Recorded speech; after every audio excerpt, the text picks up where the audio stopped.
Okay, here we are. We are ready. Okay. Yes, I've got it going live on Facebook.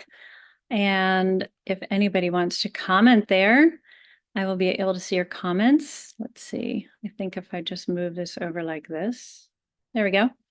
Okay, so yes, please feel free to join in, write a comment, let me know your thoughts, ask questions, whatever you wish. And yeah, let's get started. Okay, so welcome to Thriving Creative, the Thriving Creative podcast. I'm your host, Gabrielle Senza. I'm an artist, an activist, an empowerment coach, and it is my great delight to welcome you back to the Thriving Creative podcast. Today, we're diving into the idea of art as life, life as art.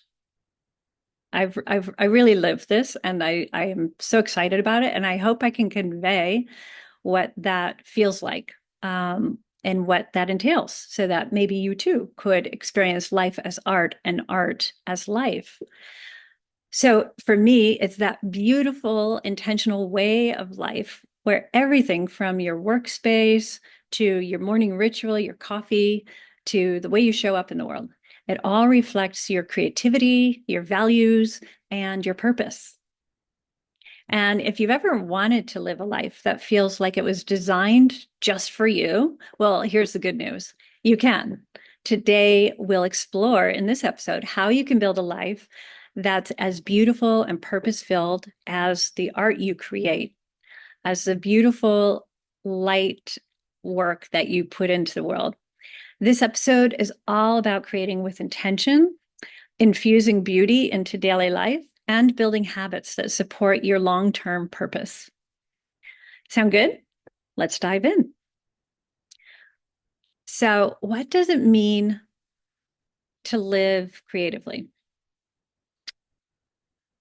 Well, imagine if everything in your life, the way you work, the way you relax, even the way you run errands, feels intentional. Imagine if it all felt intentional, like a beautiful piece of art, like a creative process that you get to design and shape, right? With your hand, with your mind, with your eyes, with your ears, with your words, with the energy that's inside you. So creative living is about more than just creating art. It's about transforming your entire life into a reflection of your values, your passions, and the things that matter most to you. You know what I'm saying? So think of it like this. Creative living is about elevating your life from the mundane to the magical. You're not just existing, you're creating. You're creating in all the ways. And guess what? Your daily life is the canvas. So let's get started by getting clear on the foundation of all of this, which is your values. Okay, hold on. Now, if you're thinking, oh no, here comes the values talk again, that would be me. Hang on, hang with me. I promise this will be painless and maybe even a little fun. Values are those core beliefs that we say matter most to us, that we believe matter most to us, right? Like creativity, freedom, connection. So think of values in general as your GPS for designing a life that's aligned with your creative vision and your purpose. So when you're clear on your values, you're much less likely to end up in burnout city or people-pleasing village, right? Who's been in those spaces? I sure have. I've spent quite a few years in those spaces. So it's quite delightful when you can start experiencing your life in a way that is 100% creative. Like in every realm of your life, you can see and experience your life from an artistic perspective, from a creative, open, um, playful space, even if you choose to. You know, this is really, again, going back to that word intentional. So here's a quick exercise. Take a moment to think of about 3 to 5 values that really matter to you. Maybe it's creativity, maybe it's beauty, maybe it's growth or adventure. whatever it is, write it down, write it 3 to 5 values down, and they're going to serve as the foundation for your creative life.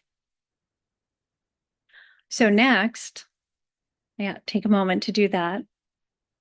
I wrote down creativity, connection, learning, growth, and freedom. These are all really meaningful to me. Okay, so next, let's talk about your big why. Why do you create? What do you want to leave behind in the world? What do you want to share with the world? When you're clear on this, it becomes easier to make choices that feel aligned and to create a life that reflects that deeper purpose, right? So my goal, my purpose in life is to create a culture of compassion, care, and curiosity through creativity.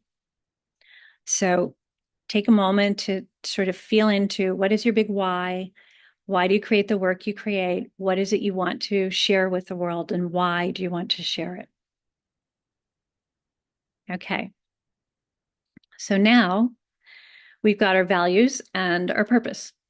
Now let's talk about infusing the beauty and purpose into everyday life. Because, spoiler alert, it's in those everyday details that creative living actually happens. It's really in the tiny details. So step 1, curate your space. Let's start with your environment. Your workspace doesn't need to look like a Pinterest board or like a spread from Architectural Digest. It should just act as a space to inspire you, right? To uplift your feelings, your energy, your spirit, your confidence. So maybe there's a piece of artwork you love and that inspires you. Maybe there's a beautiful plant or a special armchair that you like to sit in, or even a favorite mug. Actually, I have this mug that a young artist, intern friend of mine made many, many years ago. And it's so gorgeous. It's made to look like and feel like the trunk of a tree. And she knows that I'm crazy about trees. And so that was just such a beautiful gift. It feels really special when I drink my tea from it. And it connects me to so many things all at once, just simply by holding this mug. It connects me to the relationship with that person. It connects me to my passion and deep feelings of solace in the woods, in nature, when I'm walking around. It connects me to whatever is inside, a nice hot cup of tea or perfectly made cup of coffee. Yeah, so if I was just using, like my ball jar for my coffee, which I do often, it doesn't connect me to all those things, right? So it's a different experience, and I consciously choose one or the over the other, especially when I'm needing a little more of this kind of connection to more things, more meaningful things, I should say, the relationships, nature, my time, my ritual, my space, my morning coffee or tea, whatever it is, the creative work, my meditation, whatever I'm sort of thinking about. So I have a much deeper experience just with a mug, right? So it can be really simple. You don't have to redo your whole life, your whole living situation. It could be a corner. It can be anything. Let's just start small and just notice. I love this practice of noticing. How do I feel in this moment? How does this change how I felt from the moments before? Like what am I more aware of now than I was before? So let your surroundings remind you why you're here and what it is you want to create. Step 2, elevate your routine. So we all know life isn't all roses and milk baths, but you can still sneak moments of beauty and joy into your day. It could be your morning coffee, turn it into a ritual like I talked about. If you have errands to run, you can queue up a great playlist that lifts you up You can find small ways to make the ordinary feel a little extraordinary. After all, beauty is often found in the smallest details, right?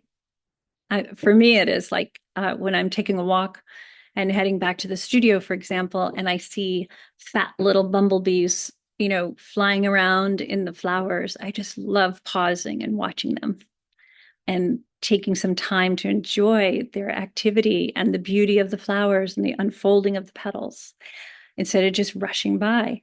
And it adds so much to my quality of life by being open and willing to see everything that's happening as art, as beauty, as connection to all that is, Call me wacky, but I tell you, for me, it works. Okay, so let's dig into the habits that can support this sort of art equals life, life equals art experiment so that you can, if you dig it, you can make it a lifestyle. So first off, you may be surprised to hear this. First is to prioritize joy and rest. Okay? Yes, you heard me correctly. Rest is part of the creative process. In fact, it's a really important, integral part of the creative process. Schedule some downtime, whether it's a weekly artist date or a day of no email or no social media. Just a day, amount of time, downtime to let your mind and spirit recharge. Rest really, truly is not a luxury. It's absolutely essential to a healthy, creative, abundant life. It fuels your creativity. So habit number two, work with purpose. So what does that mean? Before saying yes to any project, check in to see how it aligns with your values. If it's not aligned with your vision, it's a no. If it doesn't light you up and move you towards your vision, your purpose, and is grounded in your values, then it's just a clear no. And it's okay. You say no and it makes space for the thing that is right for you. Save your energy for those things that genuinely bring you joy and meaning. Yeah, it's so important because, life can be really super short, very unexpectedly short, or sometimes tragically short. And you don't want to be wasting your time on things that you wish you had said no to. And learn to exercise that power of saying no when it's not in alignment with your joy quota or your values, then that really makes space for something more beautiful and more aligned to come in. But if you fill up all your time with things you don't want, then there's no time for the things that you do to show up, right? The third thing you can do is anchor with rituals. Daily rituals can connect you to your why, and it can set the tone for your creative day.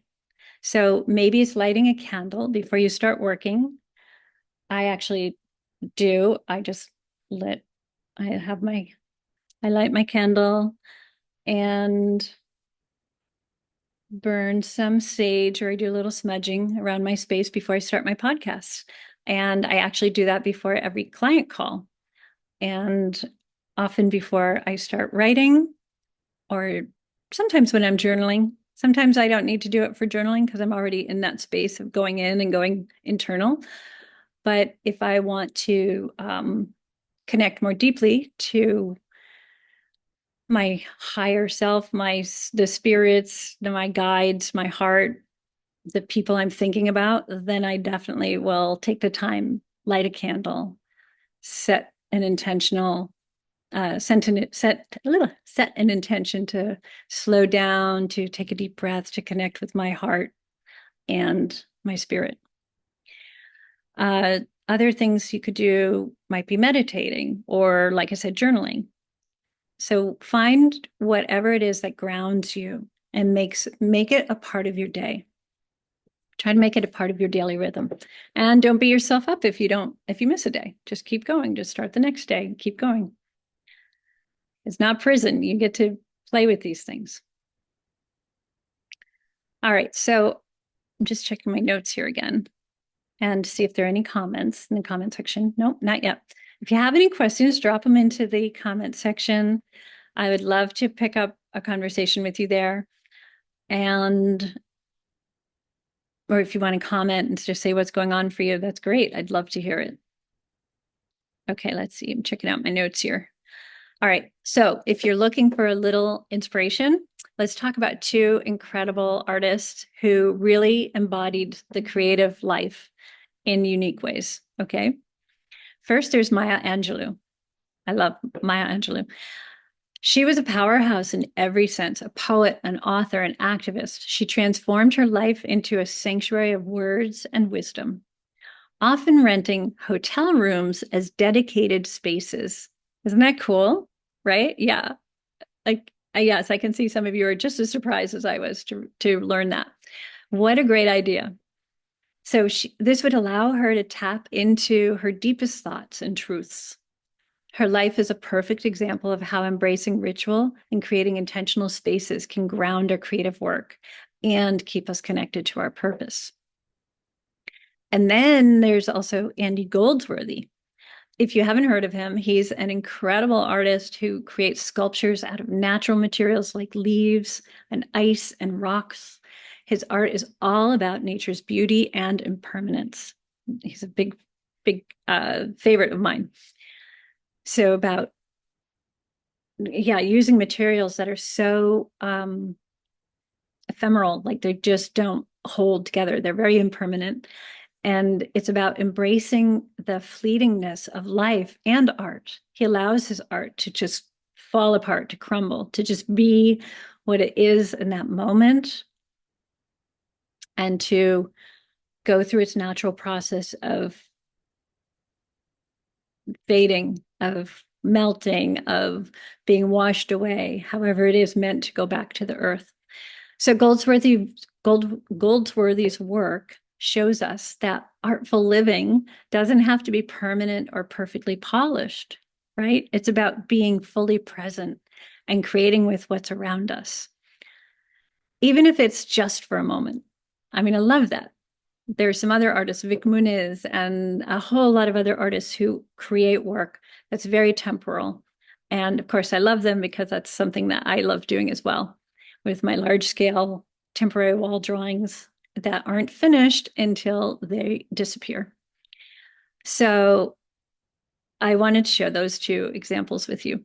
And then also to add for him, for Andy Goldsworthy, beauty is in the process and the experience, not just the outcome, right? So often as artists, we are like driven to create products, to create finished things that can be put in galleries, museums, sold, and transacted. And in Andy Goldsworthy's case, with these temporary installations he creates, that is for him. Like that is his magic, his, I would even venture to say, spiritual practice, right? Because it demands so much presence and awareness, right? So that he couldn't possibly be thinking about, like, is my gallery going to like this? The gallery will never see it. And that's not to say he hasn't figured out other ways to bring his work to market. It's just not those pieces he's creating out in the world. So I think that's a great reminder for all of us, like remembering to find what really feeds us, what really feeds our soul, the process of doing something, and to enjoy the process as much or more than the finished thing that we create. If it ever is finished, who knows? All right, so let's see. I want to try to keep these pretty short. All right, good. We're at 22 minutes. Pretty good. Okay. All right, beautiful souls. Let's wrap this up. Creative living, like I said, isn't about making everything perfect. It's about designing a life that feels really, truly authentic, that reflects your creative vision and your values, and that really lights you up, really feeds you. This is really important. So take a moment today to think about just one small change that you can make to bring more beauty, purpose, or joy into your everyday life. And I would love it if you would drop it into the chat about what that one thing is. What is that one small change you can make to bring more beauty, purpose, or joy into your life? Thank you so much for being here and for sharing your time and for daring to live creatively. That is not easy for a lot of people. And until next time, I hope you will keep creating, keep thriving, and remember to infuse a little extra beauty into each day. Okay? Feel free to reach out to me if you want to learn more about how to work with me. You want to find out about the Create Collective and what we have happening there. It is getting more and more exciting all the time. And I just love creating content and having conversations that are so rich and meaningful and moving, really, so moving. So I would love to see you in there. Reach out to me, DM, comment, ask for an invite, and I will get one straight out to you. I send loads of love and so much appreciation for everything you're doing in the world, that you're bringing out into the world, and keep shining your light. Yeah. All right. Thanks. I love you so much. Bye.